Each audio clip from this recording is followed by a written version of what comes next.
اس جانب آئے ہی نہیں. اور حضرت جو اس کی جانب جائے گا نا دنیا تو آٹومیٹک اس کے پیچھے آئے گی. مولانا روم رحمۃ اللہ تعالیٰ نے بڑی خوبصورت مثال لکھی، بڑی خوبصورت مثال.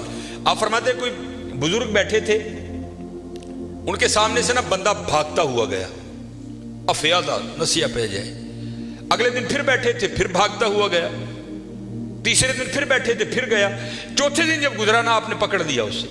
آپ نے فرمایا بھائی تجھے کیا مصیبت پڑی ہے، روز تو اس وقت بھاگتا ہوا نکل جاتا ہے اس جانب. اور اس کرتا ہے حضور میں اپنا سایہ پھڑن ڈیا تھا. آپ نے فرمایا پھر تو ساری زندگی نہیں پکڑ سکے گا.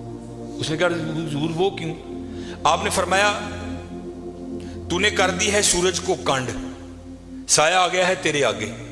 اب سورج کو کنڈ کر کے جتنا مرضی بھاگ، کیونکہ سایہ آگے ہے، وہ بھاگتا رہے گا تو اس کے پیچھے بھاگتا رہے گا، پکڑ نہیں سکتا. ہاں ایک کام کر لے، پکڑ پھر بھی نہیں سکے گا، لیکن پھر یہ ہوگا کہ تو سایہ کے پیچھے نہیں بھاگے گا، سایہ تیرے پیچھے بھاگے گا. انہیں کی حضور کی آپ نے پھڑکنا دا پاسا پویا اور منہ کیتا سورج جل. فرمایا ہوں سورج جل نوں دوڑ لا، سایہ تیرے پیچھے پیچھے دوڑے گا. یہ مثال دے کر مولانا روم کہتے ہیں تو نے بھی اللہ اور اللہ کے رسول کے دربار سے منہ پھیر لیا ہے اور بھاگ رہا ہے دنیا کے پیچھے. اب دنیا آگے آگے تو پیچھے پیچھے. اوے ہاں بھاگنا ہے تو دوڑ مدینہ کی طرف لگا، پھر دنیا تیرے پیچھے پیچھے ہوگی، تو آگے آگے ہو.